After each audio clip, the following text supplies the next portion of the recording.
Hello everyone, I welcome you all to our this beautiful platform of developing success। आज की class में हम second session लेके आए हैं वीकली करंट अफेयर्स का।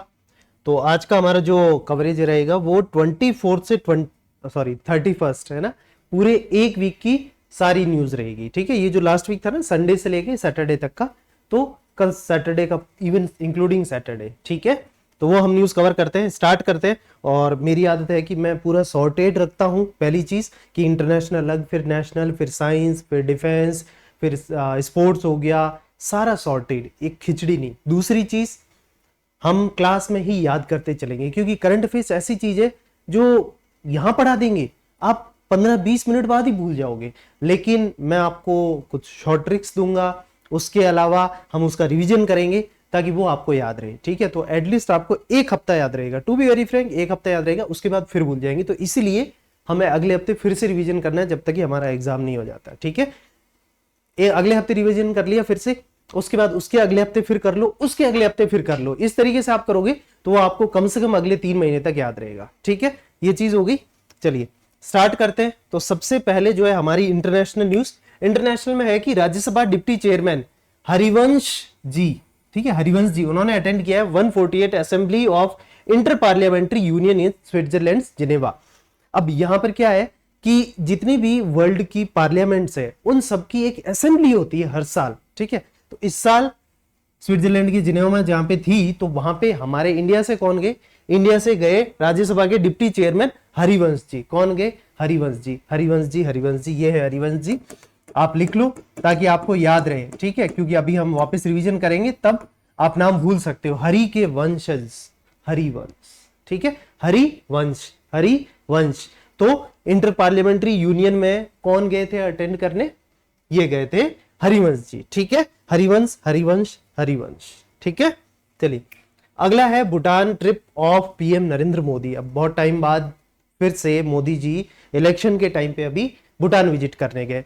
और जो हमारे काम की न्यूज है यहाँ पे वो ये है कि भूटान का एक हाईएस्ट सिविलियन अवार्ड है। जैसे इंडिया का क्या है, याद आ रहा है कि नहीं है?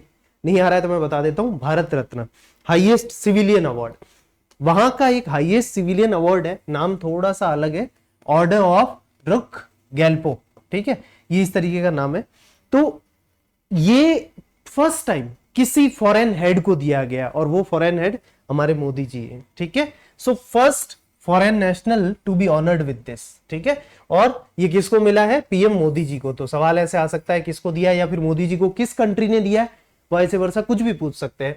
तो आपको याद रखना है भूटान ने दिया है। तो दो तरीके से सवाल बन सकता है, हमें दोनों तरीके से प्रिपेयर रहना है। ठीक है, चलिए अगला है 13th addition of atom expo. तो ये एटम एक्सपो, ये एक्चुअली एक रशिया का ही है। ठीक है, एक्सपो है, एटम से नाम पता पड़ रहा है, एटम बॉम्ब। ठीक है, तो न्यूक्लियर से रिलेटेड।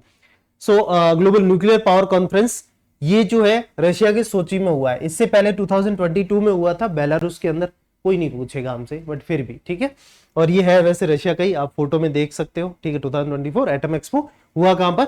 रशिया के सोची की। सोची समझी साजिश हम कहते हैं ना, सोची समझी साजिश। तो बस वही हमारा हिंदी का जैसा वर्ड दिख रहा है, सोची। ठीक है, तो हमें ज्यादा याद रखने में दिक्कत नहीं होगी।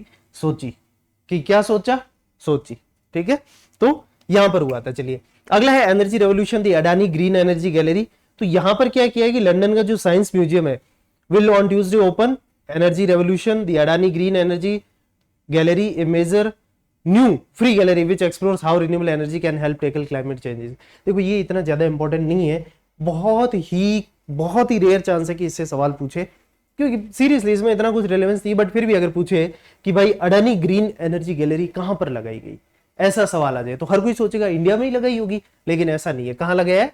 लंदन के साइंस म्यूजियम में। कहां है? लंदन के साइंस म्यूजियम में। ठीक है, चलिए अगला है first south Indian actor, first south Indian actor जिनका वैक्स स्टैच्यू मैडम तुसौद दुबई के अंदर। ठीक है, मैडम तुसौद दुबई के अंदर उनका वैक्स म्यूजियम लगाया गया। तो वो कौन है? अल्लू अर्जुन। और इनका ये वाला पोज, मैं झुकेगा नहीं, पुष्पा मूवी से। ठीक है, तो इसमें है, हमें पूछ सकते हैं कि कौन से एक्टर का है, तो हमें याद रखना है Allu Arjun, Allu Arjun, Allu Arjun.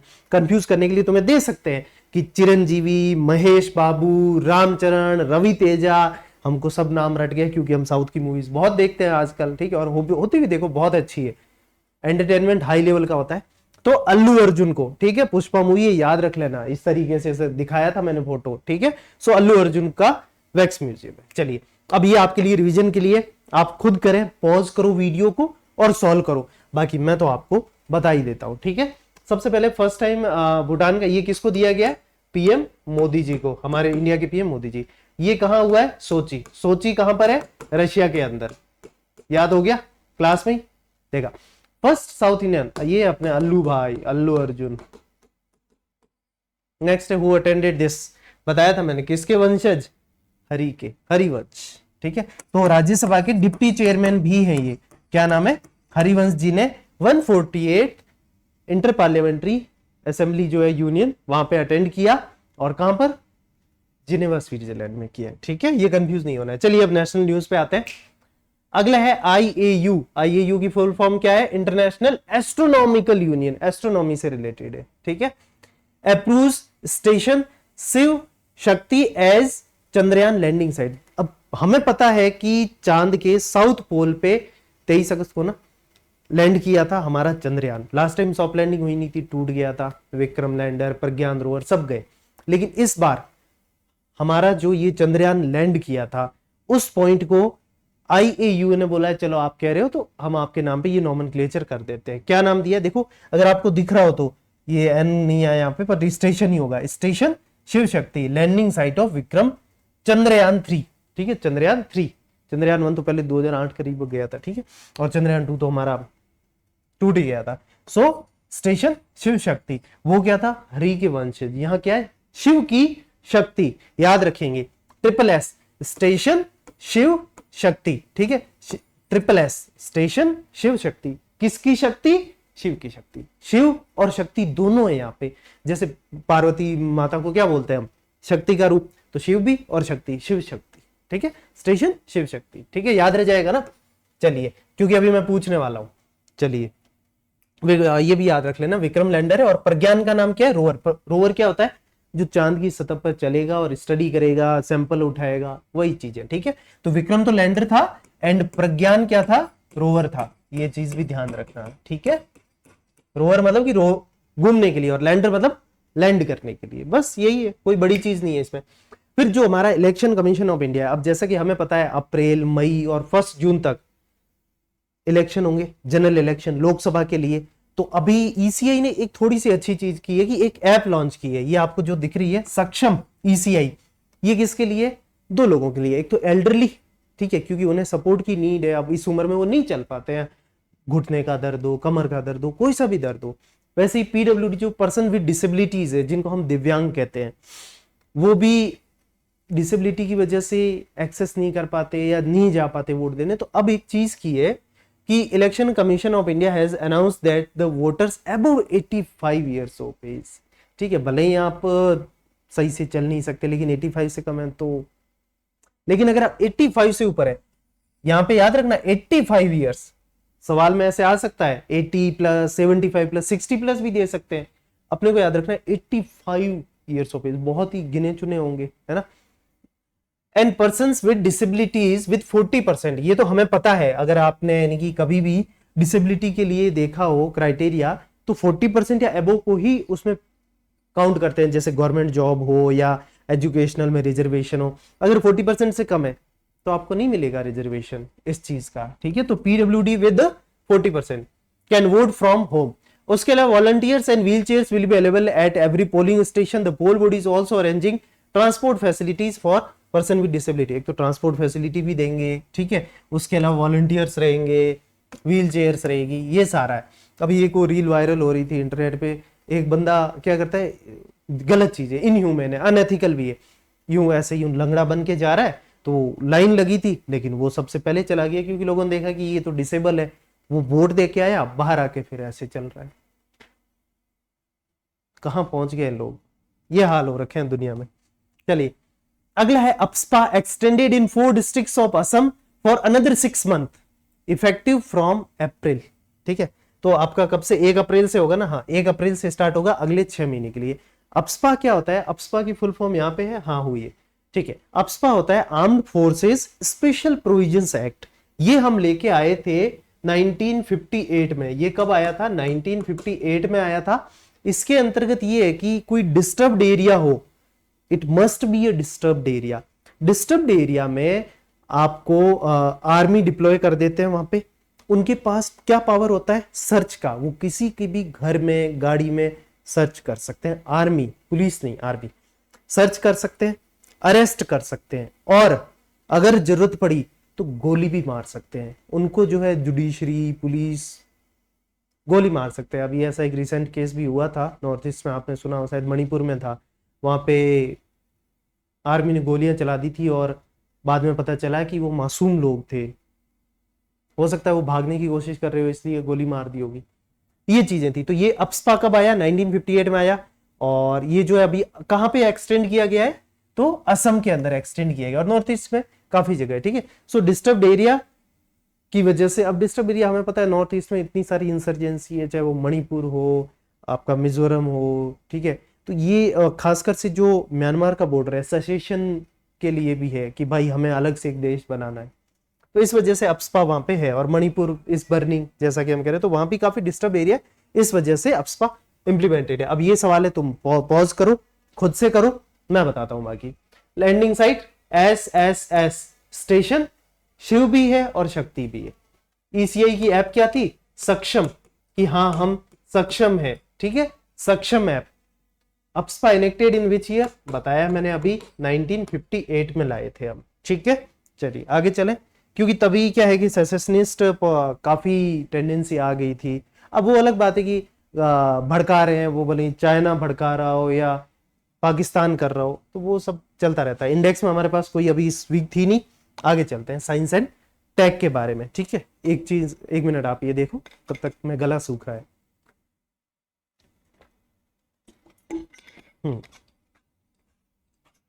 Clinical trial of first adult TB vaccine derived from human source begins. अभी जो है क्लिनिकल ट्रायल किया गया है first adult TB vaccine that is derived from human source. ठीक है, फर्स्ट टाइम ह्यूमन सोर्स से एक टीबी की वैक्सीन बनाई गई है, उसका जो है ट्रायल फेज चल रहा है। सो टीबी विच इज माइकोबैक्टीरियम से होता है। ठीक है, tuberculosis which is transmitted through the respiratory tract, ये आपके जो है रेस्पिरेटरी ट्रैक्ट से फैलता है। ठीक है, ये चीज तो खैर पता होगी। Kills more than 1.6 million people and in fact more than 10 million world wide ये चीज। ठीक है, ये काम करिए। भारत बायोटेक इंटरनेशनल लिमिटेड, एक तो ये हमारे कंपनी है, इन कोलैबोरेशन विद बायोफैब्री, जैसे कहते हैं ना फैब्रिकेशन, तो उसी का शॉर्ट रूप है Biofabri, has started a series of clinical trials in adults in the country to evaluate the safety of this vaccine. तो इसके बारे में यहाँ पे पूरा और भी डिटेल में दिया गया है। Source Times of India. Fighting TB, it is claim to be the world's first mycobacterium tuberculosis vaccine. ठीक है, नाम क्या रखा है देखो, माइकोबैक्टीरियम ट्यूबरक्लोसिस, तो MTB वैक्सीन का VAC। तो आपसे कोई नाम पूछेगी क्या है, माइकोबैक्टीरियम ट्यूबरक्लोसिस TB वैक्सीन का VAC, ये नाम है।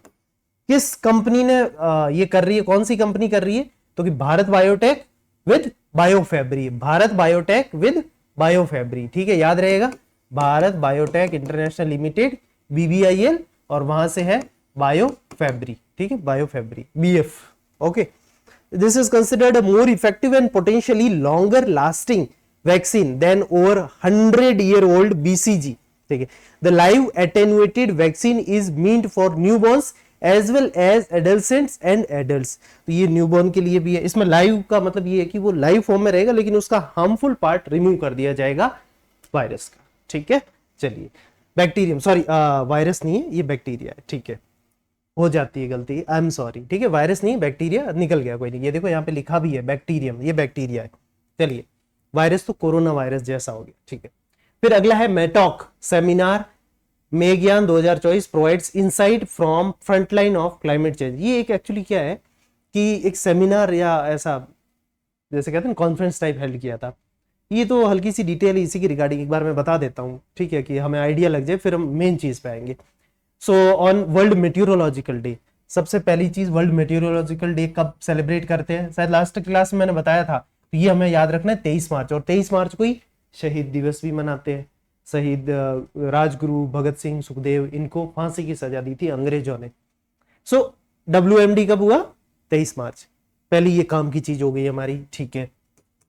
It marks the origin of world meteorological organisation on 23 March 1950। इसलिए भी मनाते क्योंकि 1950 में, यानी कि सेकेंड वर्ल्ड वॉर के 5 साल बाद, और जिस दिन मतलब जिस ईयर में हमारा इंडिया रिपब्लिक बना था या कॉन्स्टिट्यूशन को हमने लागू किया था, ठीक है, इनेक्ट किया था 1950, and signifies the invaluable contribution and essential role of the meteorologist in this field as part of the WMD celebrations. A METOC is meteorological and oceanographic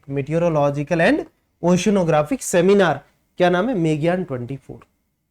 तो उसी के उपलक्ष्य में एक मेघयान 24। चलिए, अब इसमें काम का जो चीज है यहाँ पे मैं जो बताना चाह रहा था वो ये है, ऑन दिस ओकेजन एक जो इंडिजिनस हमारा खुद का बनाया हुआ मोबाइल एप्लीकेशन इंद्रा हमने लॉन्च किया। फुल फॉर्म देखेंगे, to disseminate weather related information and forecast empowering optimal and quick decision making. तो इसमें क्या है, अब वेदर फोरकास्ट के लिए कि भाई बारिश, तूफान, ठीक है, या कुछ भी चीज ऐसा होने वाला हो, चक्रवाती तूफान, साइक्लोन वगैरह, वो हमें पहले से आइडिया लग जाए, ठीक है, उसके लिए फोरकास्ट करने के लिए। तो इंदिरा की फुल फॉर्म क्या है, Indian naval dynamic resource for weather analysis. बस W नहीं है, बाकी सब कुछ है। Indian naval dynamic resource for weather analysis, ठीक है। तो ये इसकी फुल फॉर्म होगी, ठीक है। यहां से ए ले लिया, INDR, ठीक है। तो इंदिरा, ठीक है, इंद्र के नाम पे। चलिए आगे चलते हैं, अगला अवार्ड्स पे आते हैं फटाफट। So Bina Agarwal and James Boyce wins first global inequality research. First time global inequality के अंदर जो है, इनइक्वालिटी किस बारे में, जेंडर के बारे में, तो उसका रिसर्च पे एक अवार्ड निकाला गया। तो वो अवार्ड जो है किसको दिया गया, इन दो लोगों को दिया गया है, लेकिन जो हमारे लिए ज्यादा जरूरी वो कि किस इंडियन को दिया गया है, तो हम याद रखेंगे BA, ठीक है। ये बैचलर ऑफ आर्ट्स वाला नहीं, BA मींस बीना अग्रवाल, याद रखना, यूनिवर्सिटी ऑफ मैनचेस्टर से है, तो बीना अग्रवाल जी को याद रखना। BA की सर ने बताया था, BA बीना अग्रवाल, ठीक है। बाकी इनका भी याद रख सकते हैं कि JB, ठीक है, JBA, ठीक है, JBBA। जेम्स बॉयस, हमें नाम याद नहीं रहेगा पूरा, इसलिए हम JB रख रहे हैं कि JB, ठीक है। जैसे आप स्पीकर जिनके यूज करते हुए हेडफोन JBL, तो ऐसे कर सकते हो कि JBL और L काट दिया, ठीक है। तो JB एंड BA। चलिए अगला आप मिलिए रूमी अलखतनी। इनके नाम थोड़े सा सऊदी अरब में इस तरीके के होते हैं, प्रोनाउंसिएशन में देखो दिक्कत आती है भाई, पर मैं तुम्हें ट्रिक दे दूंगा, ठीक है। सो रूमी अलखतनी ये जो है सऊदी अरब की फर्स्ट मिस यूनिवर्स कॉन्टेस्टेंट है।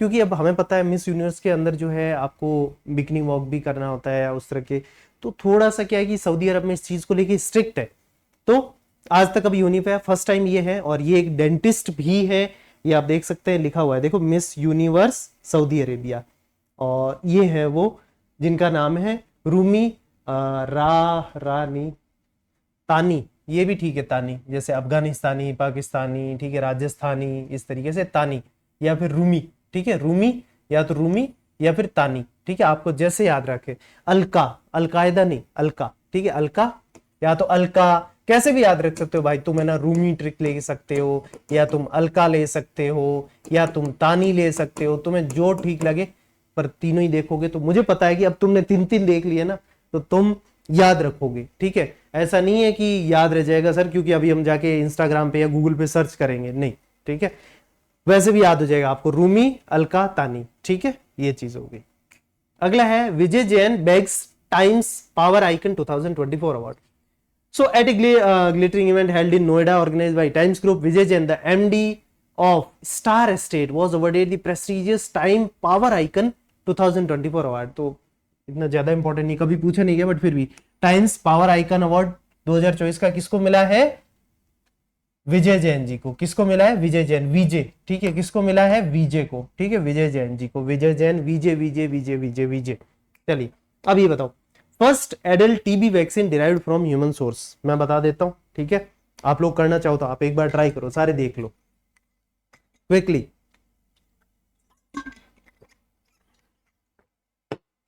नेम क्या था, MTB वैक, बस। कंपनी कौन सी है, BBIL, Bharat biotech international limited and bio fabric. Name of the app for weather, ये तो हमने देखा ही था, इंद्रा, फुल फॉर्म भी कर दोगे ना, ठीक है, इंडियन नेवल डायनेमिक, और ये resource for weather analysis, I guess ऐसा ही था, है ना, हो जाएगा। वैसे फुल फॉर्म कोई नहीं पूछेगा, बट ऐप का नाम हमें याद ही रह गया, Indira. Global inequality award given to Indian BA, याद है, बीना अग्रवाल BA, और वो कौन थे, JBL में से एल गया तो JB, जेम्स बॉयस, ठीक है, so BA Bina Agarwal. Saudi Arabia first Miss Universe contestant. तुम्हें जो भी याद रह जाए, चाहे तुम्हें रूमी याद रह जाए, चाहे तुम्हें अलका याद रह जाए, चाहे तुम्हें तानी याद रह जाए, जो याद रह जाए तो पूरा नाम हो ही गया, रूमी, अलका, तानी, ऐसा करके, है ना, H भी था बीच में, बस हो गया। अब आते हैं स्पोर्ट्स की न्यूज पे। So most sixes, most runs, record tumbles as Sunrisers Hyderabad outbat Mumbai Indians to seal their first win. कोई तुमसे पूछ ले कि IPL के हिस्ट्री में अब तक हाईएस्ट रन किसने बनाए, या फिर कि हाईएस्ट टोटल किसी मैच का, वो यही मैच था। मैच नंबर 8 था आई गेस, है ना, हाँ, T20 8 ऑफ 74। इसके अंदर क्या हुआ, सनराइजर हैदराबाद ने पहले खेला, टॉस तो ये जीते थे मुंबई इंडियंस, जिनको आजकल खूब ट्रोल किया जा रहा है, हार्दिक पांड्या को, क्योंकि इन्होंने कहा कि मुझे कैप्टन बनना है भाई, ठीक है, तो इनको खूब ट्रोल कर रहे हैं। तो सनराइजर हैदराबाद पहले खेले, उन्होंने कहा हम पहले बॉलिंग करेंगे, ठीक है। ये मैच कहां पर हुआ, देखो सीधी सी बात है, दो टीमें होती है ना, तो जो किसी एक टीम के वहां पे होता है, तो इस बार हुआ था सनराइजर हैदराबाद जो है, तो हैदराबाद में हुआ था।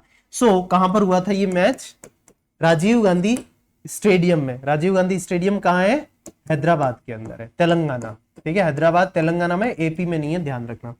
यहाँ पे आप देखोगे किस किस के बीच हुआ, ये याद रखना हो तो SRH, सनराइजर्स हैदराबाद, ठीक है, और सामने थे मुंबई इंडियंस, ठीक है, सामने कौन थे, मुंबई इंडियंस, यहाँ पे ऊपर लिखा था वैसे तो ये रहा मुंबई इंडियंस। अब इसमें अब देखो कितने रन बनाए, 20 ओवर में, लोग 50 ओवर में नहीं बना पाते, 20 ओवर में 277 रन, और इन्होंने 20 ओवर में 246 रन तो बना ही लिए, सिर्फ 31 रन से ही आ रहे हैं, ठीक है। और टोटल इस मैच के अंदर कितने रन बने, दोनों को ऐड कर लोगे, 523 रन सिर्फ एक मैच के अंदर, ठीक है। 40 ओवर में सोचो कितने बना दिए, 40 ओवर में इन्होंने 523 रन, गजब, है ना। और हाईएस्ट नंबर ऑफ सिक्सेस 38 6 भाई साहब, ठीक है, तो ये मैच याद रहेगा ना, भूलेंगे तो नहीं। और जीता कौन फाइनली, सनराइजर्स हैदराबाद। अगला ये न्यूज वैसे कभी पूछते नहीं है, बट फिर भी, formula 1 Australian grand prix, Carlos Sainz wins after Verstappen retires early with engine fire. उनके इंजन में आग लग गई थी। तो ये जो F1 रेस होती है, आपने देखा होगा, तो F1 रेसेस के अंदर विनर कौन रहा, कार्लोस सेंज। आपको याद, F1 कार से आप जो है, F1 में क्या होती, कार ही तो होती है, तो कार से कार याद रहे, कार्लोस का कार याद रह जाएगा ना, बस कार। तो कौन जीते, कार जीते, कौन, कार देख के टिक कर देना बस, ठीक है। अगला क्या है, WTT मतलब कि table tennis, feeder Beirut second, ये लास्ट सेशन में भी हमने इसमें देखा था। सो श्रीजा अकुला कौन है, ये बच्ची है, ये है श्रीजा अकुला, ये बच्ची है श्रीजा, नाम रोशन कर दिया इसने। विंस सिंगल टाइटल, सिंगल में ये जीती है, और डबल में कौन जीते हैं, पोमंती एंड, नाम थोड़ा अजीब है, पोमंती आकाश, कौन है, पोमंती आकाश, ठीक है, पोमंती आकाश, ठीक है, पोमंती एंड आकाश, ठीक है, पोमंती आकाश। PA डबल्स में कौन है, PA डबल्स में कौन है बेटा, PA, याद रह जाएगा ना, याद रह जाएगा। ये तो थी श्रीजा, ठीक है, श्रीजा और PA, श्रीजा PA, ठीक है। कहां पर हुआ था, बैरेट में हुआ था बेटा, ओके। चलिए अगला क्या है, रणजी ट्रॉफी क्या है, डोमेस्टिक क्रिकेट है। इसी में आप अच्छा परफॉर्म करते हो तो फिर आपको इंटरनेशनल के मैचेस खिलाते हैं, चाहे वो टेस्ट हो, आपके T20 हो, चाहे वनडे मैच हो, ठीक है। ये हो गया रणजी। तो इस बार रणजी ट्रॉफी कौन जीता है, तो रणजी ट्रॉफी जीता है Mumbai win title after beating Vidarbha भी एक बहुत अच्छी टीम है, उनको हरा के 8 साल के बाद जीता। और अब तक जो है मुंबई कितनी बार, 42nd टाइम। ये हमें कोई नहीं पूछेगा, हमें बस ये पूछ सकते हैं कि रणजी ट्रॉफी 2024 का विनर कौन है। आप बोलेंगे कि सर मुंबई है, ठीक है, मुंबई इंडियंस मत कर देना, वैसे ऑप्शन में भी नहीं होगा, बट आपको याद रखना है मुंबई जीते हैं। कौन जीते, मुंबई। उनके कैप्टन थे अजिंक्य राणे, ठीक है, अजिंक्य राणे। मुंबई जीती है, याद रखना, मुंबई मुंबई मुंबई मुंबई मुंबई, अक्खा मुंबई, ठीक है। चलिए अगला, ये बहुत ही इंपॉर्टेंट न्यूज है, ठीक है। क्यों न्यूज है इंपॉर्टेंट? अच्छा, पहला तो क्या है, 2020 में ओलंपिक होना था लेकिन कोविड की वजह से नहीं हुआ, और टोक्यो में होना था, ठीक है, वो बाद में हुआ, खैर कोविड के बाद। तो अभी जो है 2024 में ओलंपिक है, वो कहां पर है हमें याद रखना है, वो ये हो रहा है पेरिस के अंदर, ठीक है। एक तो हमें पेरिस कहां है, फ्रांस के अंदर है, तो एक तो हमें ये लोकेशन पूछ सकते हैं, ये इंपॉर्टेंट है, ये याद रखेंगे। दूसरा, कभी भी जो एक कंटिजेंट होता है ना ओलंपिक का, कि जो भी ओलंपिक में हमारे कंट्री की तरफ से गए, उनमें एक फ्लैग बियर होता है जो कंट्री का फ्लैग लेके आगे चलते हैं, ठीक है, एक या दो लोग हो सकते हैं। तो यहाँ पे सरकार ने ये डिसाइड किया हम जेंडर इक्वालिटी रखेंगे, एक मेल और एक फीमेल रहेंगे, ठीक है। सो फीमेल का नाम अभी तक फाइनल नहीं किया है, मेल के अंदर SK, ठीक है, SK, शाहरुख खान जैसे हम बोलते हैं ना, उसमें तो आर भी आ जाता है, लेकिन यहाँ पे तो यहाँ भी आर है, शरद खान, शरद कमल, ठीक है, खान नहीं कमल, ठीक है, SRK, शरद कमल, ठीक है। तो SRK को, तो फ्लैग बीयरर कौन है, SRK, शरद कमल। फीमेल का नाम बता दूंगा जब सरकार बता देगी मुझे, ठीक है। दूसरा, चीफ दे मिशन, ये क्या होता है, ये होता है कि चीफ जो मिशन जा रहा है ओलंपिक का, उसके चीफ कौन होंगे, तो चीफ है मैरी कॉम। उनका काम क्या होता है, उनका लॉजिस्टिक का ध्यान रखना, ट्रांसपोर्ट का ध्यान रखना, उनके हेल्थ का, उनके इवेंट्स का, मतलब कि पूरा ओवरऑल मैनेजमेंट का हेड, ठीक है, मैनेजमेंट सारा देखना करना। अब ये खुद ओलंपिक में 2012 में जीत चुके हैं, तो इनको पता है ना कि ओलंपिक में कैसे क्या करना है, सब पता है, तो इनको जो है चीफ बनाया गया है। ये कि एक अच्छी बात है कि चीफ पॉलिटिशियन की बजाय इन्हें बनाया गया है। दूसरा, मैरी कॉम जो है राज्यसभा MP है क्या, नहीं है, रिटायर हो गए 2016 से 2016 टू 2022 तक थे ये राज्यसभा MP, स्पोर्ट्स की कैटेगरी से नॉमिनेशन में, ठीक है, 12 मेंबर्स नॉमिनेट होते हैं ना, उनमें से एक थी। इनके बाद स्पोर्ट्स की कैटेगरी में जिनको नॉमिनेट किया इनकी जगह पे, वो है PT उषा। तो अभी कौन है, PT उषा है, याद रखना, PT उषा है उनकी जगह, ठीक है। तो ये जो है 2022 6 साल बाद रिटायर होगी, क्योंकि राज्यसभा में 6 साल का टेन्योर होता है और लोकसभा में 5 इयर्स का, ओके। चलिए अगला है Kenya's world cup legend Collins Obuya, ठीक है, Collins Obuya retires after 23 old international cricket career, ठीक है। तो आपसे पूछ सकते हैं कि ये जो रिटायर हुए हैं ये कौन सी कंट्री के हैं, तो आप बोलोगे कि केन्या के हैं। दूसरा, या फिर कि केन्या के वो लीजेंड जो कि 23 साल बाद रिटायर हुए हैं, तो आप याद रखेंगे कॉलिंस। भाई कॉलिंस को पता लगा ना कि इंडिया में तो कॉलिंस नाम का ये सफाई के लिए ऐसा यूज करते हैं, तो भाई जो है विद्रोह कर देगा, पहले ही कह रहा हूं, रिबेल बन जाएगा। तो याद ऐसे रख सकते हैं, एक बहुत ही बड़े और देखो उम्दा प्लेयर है, बट हमें कॉलिंस जैसे याद रह सकता है वो यही है कि हमारे मार्केट में एक ब्रांड है, ठीक है, क्लीनिंग से रिलेटेड है, तो ये तो अच्छी बात है नहीं, ये भी कितना क्लीन कर देते थे सामने वाली टीम को। सो कॉलिंस, केन्या के कॉलिंस, केन्या के कॉलिंस, ठीक है। अब आते हैं सवालों पे, चलिए। Most runs in any IPL match, SRH versus MI, जिसमें SRH जीत गया, और लोकेशन आपकी थी हैदराबाद के अंदर, और ठीक है, कितने 523 रन थे और 38 सिक्सेस थे, आई गेस, राइट। और 8th मैच था रणजी ट्रॉफी, दिस विनर कौन है, मुंबई। चलिए, इंडिया फ्लैग बीयरर ये कौन थे, SRK, शरद कमल, ठीक है। लोकेशन ऑफ ओलंपिक्स पेरिस, और चीफ डिमेंशन मैरी कॉम, कौन है, मैरी कॉम। चलिए ये हो गया, आगे चले। आगे है लिस्ट ऑफ न्यू अपॉइंटमेंट्स, कौन है, Microsoft appointed Pavan Davuluri as Windows and Surface head. Windows और सरफेस के हेड एक इंडियन को बनाया भाई, बहुत बढ़िया है। किसको बनाया है, पवन दावुलरी, या PD को, किसको बनाया, PD याद रखेंगे, IIT मद्रास के हैं ये, क्या नाम है, PD को बनाया गया। किसको बनाया गया, PD को, ठीक है। आने वाली पीढ़ियां सुधर जाएंगी, किसको बना दिया, PD को। तो याद रखेंगे कि माइक्रोसॉफ्ट ने किसको बनाया, Windows and Surface head, PD को। अगला है Nidhu Saxena appointed MD and CEO of bank of Maharashtra. तो बैंक ऑफ महाराष्ट्र, अच्छा ये पहले जो है बैंक ऑफ महाराष्ट्र के MD और CEO थे, अब ये कहां चले गए, ताकि हमें इनको लाना पड़ा, किनको लाना पड़ा, निधु सक्सेना जी को। ये जो है विजिलेंस कमिश्नर बन गए CBC में, सेंट्रल विजिलेंस कमीशन के अंदर विजिलेंस कमिश्नर बन गए। तो AS राजीव थे, जिनको अभी विजिलेंस कमिश्नर बना गया है CBC में। तो अभी जो है बैंक ऑफ महाराष्ट्र, मतलब कि bomb, bank of Maharashtra bomb के अंदर कौन है, निधु सक्सेना। तो हम एक काम कर लेते हैं एन और ऐसे ले लेते हैं NSA, ठीक है, ए छोटा कर देते हैं ताकि तुम्हें और इजी याद रहे, NSA, ठीक है। बॉम्ब से कौन बचाएगा? NSA, ठीक है, बॉम्ब जनरली बॉम्ब लिख लो, और NSA national security adviser Ajit Doval की तरफ, तो सिक्योरिटी से रिलेटेड है ना, हमें ये वर्ड तो पता ही होगा। तो बॉम्ब NSA की बैंक ऑफ महाराष्ट्र निधु सक्सेना, ठीक है, निधु सक्सेना, निधि मत कर देना, ठीक है, निधु सक्सेना, ठीक है। अगला राजस्थान कैडर के एक IPS ऑफिसर है जिनको डायरेक्टर जनरल किसका बनाया गया है? BPRD। BPRD क्या होता है? Bureau of police research and development, police से जो रिलेटेड रिसर्च और डेवलपमेंट है उसका एक डायरेक्टर जनरल होते हैं। तो BPRD के DG कौन है? Rajiv Kumar Sharma.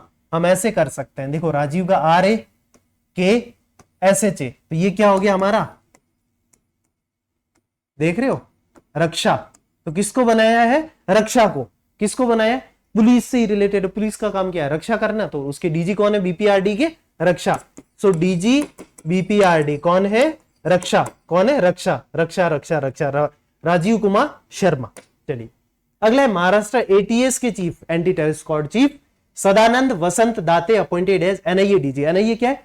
National intelligence agency, ठीक है।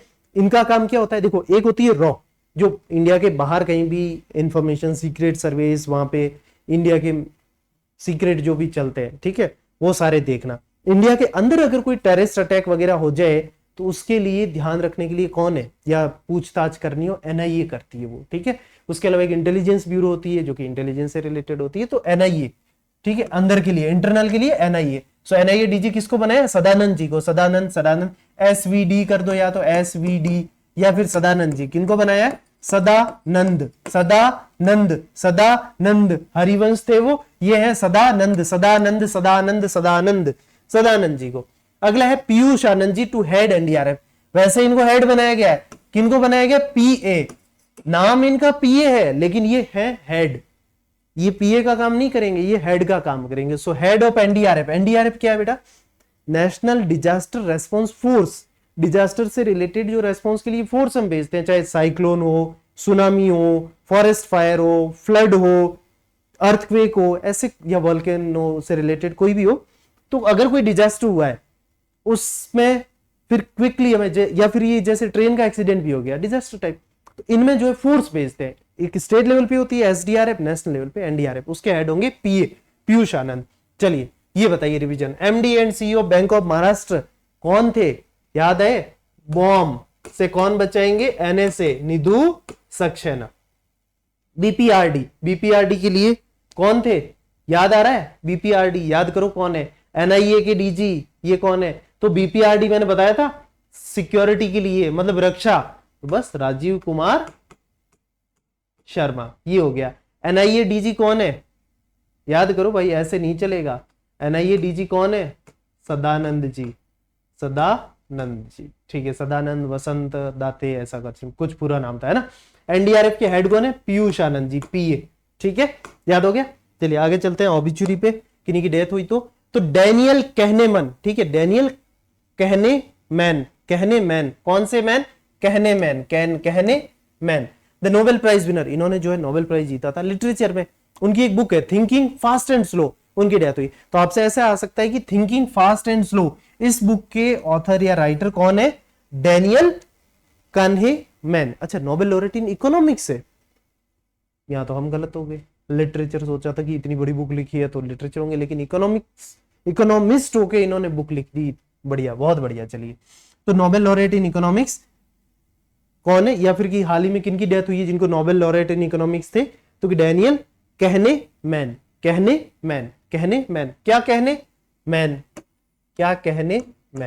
कहनेमैन, ठीक है, चलिए याद रह जाएगा कहनेमैन, ठीक है, थिंकिंग फास्ट एंड स्लो। चलिए अगले है founding leader of MDMK and 3 time MP Ganesh Murthy, इनकी डेथ होगी। तो बस पूछ ले कि गणेश मूर्ति जो है वो किस पार्टी या फिर किस फील्ड से रिलेटेड है, तो कि पॉलिटिशियन थे। वहां पे MDMK है, DMK ही अभी पार्टी पावर में है, MK स्टालिन उसके एक लीडर हैं जो कि तमिलनाडु के CM है अभी, ठीक है, और करुणानिधि के बेटे हैं, और एक और है AIADMK जयललिता जी की, ठीक है। अगला है रामकृष्ण मिशन के जो चीफ थे स्वामी स्मरणानंद, महाराज डाइज एट 95 ऑफ एज। तो इसको ऐसे पढ़ेंगे, स्मरणानंद, ठीक है, स्मरणानंद महाराज, इनकी अभी डेथ हो गई। तो ये जो है किसके चीफ थे? रामकृष्ण मिशन, ठीक है, दिल्ली में एक मेट्रो भी तो आता है, रामकृष्ण आश्रम मार्ग, ठीक है। तो रामकृष्ण मिशन, रामकृष्ण मठ, उसके चीफ थे। कौन थे ये? स्मरणानंद। तो कि स्मरणानंद जी महाराज कहाँ के थे?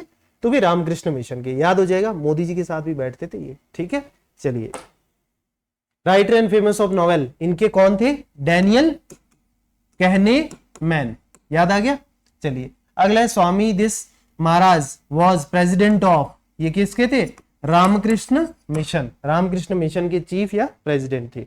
चलिए, अगला है इंपॉर्टेंट डेज के बारे में देखें तो ग्लोबल अर्थ आर, ठीक है, ग्लोबल अर्थ आर ये क्या होता है कि मार्च का जो लास्ट सैटरडे होता है, मार्च के लास्ट सैटरडे को, तो इस बार कब था? 23 मार्च को, तो हमें ये डेट याद नहीं रखनी है। मार्च का जो लास्ट सैटरडे होता है उस दिन क्या होता है? रात को 8:30 से 9:30, 8:30 टू 9:30, यहां लिखा है ना, 8:30 टू 9:30 PM को आपको लाइट्स बंद करनी है, नॉन एसेंशियल लाइट है। अब आपको चलो एक बल्ब चाहिए तो एक जला लिया, फालतू की लाइट जितनी हो सके सिर्फ 1 घंटे के लिए बंद करके रखो। और ये इवेंट कौन करवाता है? WWF, world wild life fund for nature, world wild life fund for nature. So WWF क्या है? World wild life fund for nature, ठीक है, ये हो गया। अगला है मैर्टिरडम डे, यानी कि शहीद दिवस। शहीद दिवस 23 मार्च को सेलिब्रेट करते हैं। क्यों? क्योंकि इस दिन भगत सिंह जी, राजगुरु और सुखदेव जी को फांसी की सजा दी गई थी। चलिए, अगला है वर्ल्ड बियर डे, भालू का दिवस। कब है? ये भी 23 को है। उसके अलावा 23 मार्च को है क्या क्या? तो 23 मार्च को यार देखो, एक तो हमने देखा था वर्ल्ड मेटियोरोलॉजिकल डे हो गया, ठीक है, दूसरा शहीद दिवस हो गया, एक तो हमारा मैर्टिरडम डे है ना, उसके अलावा बियर वाला भी हो गया, और अर्थ आवर को हम इसमें इंक्लूड नहीं करेंगे क्योंकि वो लास्ट सैटरडे 22 को भी हो सकता है, 23, 24, 25, 26 कभी भी, ठीक है। ये हो गया, ठीक है, ये चीज होगी और बस हो गया। चलिए, अब आगे चलते हैं अगले डे पे, 24 मार्च, ये इंपॉर्टेंट है, ठीक है। थीम तो चलो छोड़ो कोई नहीं, पर वर्ल्ड ट्यूबरक्लोसिस डे किस दिन ऑब्जर्व करते हैं? 24 मार्च को। याद रखना कि शहीद दिवस है एक दिन जस्ट बाद, ठीक है, ये इंपॉर्टेंट है, याद रखना। टीबी डे 24 मार्च, टीबी डे 24 मार्च, ठीक है। बांग्लादेश इंडिपेंडेंस डे, हमें पता है कि पाकिस्तानी सेनाओं ने घुटने टेके थे इंडिया के सामने 16 दिसंबर 1971 को, और फिर इन्होंने खुद को इंडिपेंडेंस डे कब सेलिब्रेट किया? 26 मार्च 1972, ठीक है, 26 मार्च 1972। चलिए, world global earth hour observed on last Saturday of March, ठीक है, लास्ट सैटरडे ऑफ मार्च, ठीक है। बाकी एक बार आप खुद करो, एक बार मैं चाहता हूं कि आप ये खुद करो, एक सेकंड, ये एक बार आप लोग खुद ट्राई करो।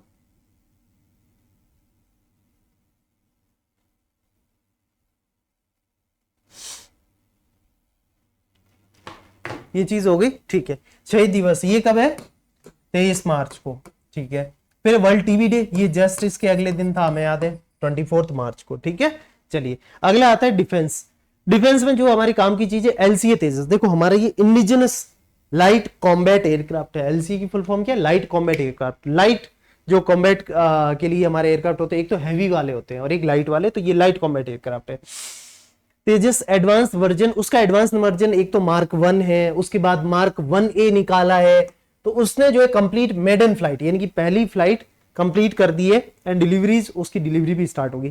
तो ये आखिर 1A क्या है? पहले क्या है कि first production series of this and advance variety of this has already been inducted, ये सब छोड़ो, ठीक है। MK1 तो ऑलरेडी हम ले चुके हैं हमारे इंडियन एयरफोर्स में। 1A क्या है ये हम यहाँ पे देखते हैं। An enhanced version of Mark 1 featuring improved avionics, ठीक है, एवियोनिक्स जो है इसका थोड़ा और इंप्रूव्ड है, रेडार इसका इंप्रूव्ड है। उसके अलावा electronic warfare capabilities, electronic warfare capabilities, जो इलेक्ट्रॉनिक सिस्टम अंदर वॉरफेयर के लिए, an ability to carry wide range of weapons, वो हमने इसमें इंडक्ट किया। नीचे मिसाइल खूब और भी बढ़िया लगा सकते हैं, ये देखो यहाँ पीछे भी मिसाइल, यहाँ भी, तो ये और भी बेटर इसको बनाया मार्क 1A को। चलिए, अगला है इंडियन नेवी का सबमरीन, कलवाड़ी क्लास का जो सबमरीन है, फर्स्ट टाइम इसने विजिट किया कैंपबेल बे। और कैंपबेल बे ये इस तरीके का सबमरीन है हमारा, फर्स्ट टाइम इसने कैंपबेल बे यहां गया। और कैंपबेल बे कहां है? आपको अंडमान एंड निकोबार का है, बे ऑफ बंगाल साइड है। ये इतना पूरा अगर तुम्हें दिख रहा होगा ना, तो ये इतना बड़ा है अंडमान निकोबार। इसमें ये जो सबसे नीचे वाला हिस्सा दिख रहा है ये आपका है ग्रेट निकोबार आइलैंड। अंडमान निकोबार में सबसे नीचे वाला हिस्सा है ग्रेट निकोबार, उसका मैप ये रहा इतना बड़ा। इसके अंदर कैंपबेल बे कहां है, ये रहा कैंपबेल बे इस कॉर्नर में, ठीक है। हमें एक मैप के थ्रू देखने से आइडिया लग जाता है, अच्छा कैंपबेल बे यहां है। अंडमान निकोबार में सबसे नीचे ग्रेट निकोबार, और ग्रेट निकोबार के अंदर ये देखो ग्रेट निकोबार के अंदर कैंपबेल बे उसके ईस्टर्न साइड में। चलिए ठीक है। फिर Samudra Paheredar arrives in Manila Bay as part of ASEAN deployment. ASEAN हमें पता है क्या है, association of south east Asian nation, ठीक है, आसिया, ठीक है, आसिया, ठीक है। तो यहाँ पे क्या है, the ICG ship is on overseas deployment to this Philippines, Vietnam and Brunei from this, ठीक है, कोई दिक्कत नहीं। तो ये हमारा जो है यहाँ आसिया कंट्रीज में पहुंच गया, ज्यादा इतनी इंपॉर्टेंट चीज नहीं है ये वाली, तो इसको हम स्किप कर सकते हैं। गवर्नमेंट स्कीम से रिलेटेड, हाँ, गवर्नमेंट ने एलोकेट किए 6,000 crore rupees to boost regional rural bank. Regional rural bank क्या होते हैं, रूरल एरियाज में होते हैं, हर एक स्टेट के पास होते हैं अपने, ठीक है, कितने भी वो बैंक हो सकते हैं नंबरिंग में। तो रीजनल रूरल बैंक जो क्या करते हैं, रूरल एरियाज में क्रेडिट देने के लिए, चाहे वो ये आपकी कॉटेज इंडस्ट्रीज हो, रूरल इंडस्ट्रीज हो, या एग्रीकल्चर से रिलेटेड अगर आपको लोन या फंडिंग चाहिए हो तो उसके लिए। अब देखो रेगुलेट इनको कौन करता है, शेड्यूल कमर्शियल बैंक को कौन करता है, आरबीआई करता है। इनको कौन करता है, इनको भी आरबीआई करता है, लेकिन इनको सुपरवाइज कौन करता है पता है, नाबार्ड करता है। ये चीज याद रखना, ठीक है, सुपरवाइज्ड बाई, रेगुलेट तो आरबीआई करेगा, मैं लिख लेता हूं, regulated by RBI, reserve bank of India, और ये सुपरवाइज्ड बाई नाबार्ड, ठीक है, नाबार्ड। और नाबार्ड कब बनाया गया था, आई गेस 22 जुलाई या 16 जुलाई, ऐसा एग्जैक्ट डेट मुझे नहीं पता, 1982 में है ना, 1982 में बनाया गया था, जुलाई 1982, ठीक है। ये चीज हो गई। नाबार्ड की फुल फॉर्म क्या है, national agricultural bank for national bank for agriculture and rural development, ये इस तरीके से, national bank for agriculture and rural development, नाम में ये एग्रीकल्चर एंड रूरल डेवलपमेंट। तो रूरल डेवलपमेंट कैसे, इंडस्ट्रीज वगैरह सारा, कॉटेज इंडस्ट्रीज, ये सारा सेल्फ हेल्प ग्रुप वगैरह, ठीक है, सारा हो गया। सो एग्रीकल्चर एंड रूरल डेवलपमेंट के लिए नेशनल बैंक, बस। तो ये खुद में आप इसमें खाता नहीं खुला सकते, ना इससे कॉन्टेक्ट कर सकते हो, आरआरबी इनके अंडर आते हो और आप आरआरबी के अंदर जाते हो, तो ये रेगुलेट मतलब सुपरवाइज करता है उनको। So that's it. Name of indigenous light combat aircraft याद आया कि नहीं, तेजस, ठीक है, तेजस हो गया। उसके बाद कैंपबेल बे, ये कहां है, ग्रेट निकोबार के अंदर। कहां पर है, ग्रेट निकोबार, जहां फर्स्ट टाइम हमारी कलवाड़ी क्लास सबमरीन विजिट किए। नाबार्ड की फुल फॉर्म क्या है, ये मैंने आपको बता ही दिया है, नेशनल 1982 में आया था, national bank for agriculture and rural development, ठीक है, ये चीज हो गई। सो बस that's it about today's session. तो आई होप कि आपको सारा आइडिया लग गया होगा कि हमने एक ही जगह सारा पढ़ लिया। तो अगर आपको ये अच्छा लगा हो सेशन, तो देखो, एक तो चैनल को सब्सक्राइब कर दो आप, उसके अलावा लाइक कर देना वीडियो को, और आगे भी अपने दोस्तों के साथ शेयर कर देना, ठीक है। और बाकी आप लोग मुझे सजेस्ट करो कि अगर और कुछ आपको चाहिए हो या मुझे कुछ इंप्रूवमेंट करना हो, लाइक कि सर डिटेल में कुछ बताइए, या और थोड़ा उनके बारे में थ्योरी लेके आइए, फोटोज तो आइए, ठीक है, या और भी कुछ आपके सजेशन हो, ठीक है, तो आप मुझे बताइए। और बाकी कोई डाउट हो तो आप मुझे इंस्टाग्राम पे मैसेज भी कर सकते हो, किशोर चौधरी सर मेरा यूजर नेम है। और बाकी चैनल को प्यार देते रहना, और बाकी हम वीकली करंट अफेयर्स अगले वीक फिर मिलेंगे। तब तक के लिए bye bye, take care, love you all.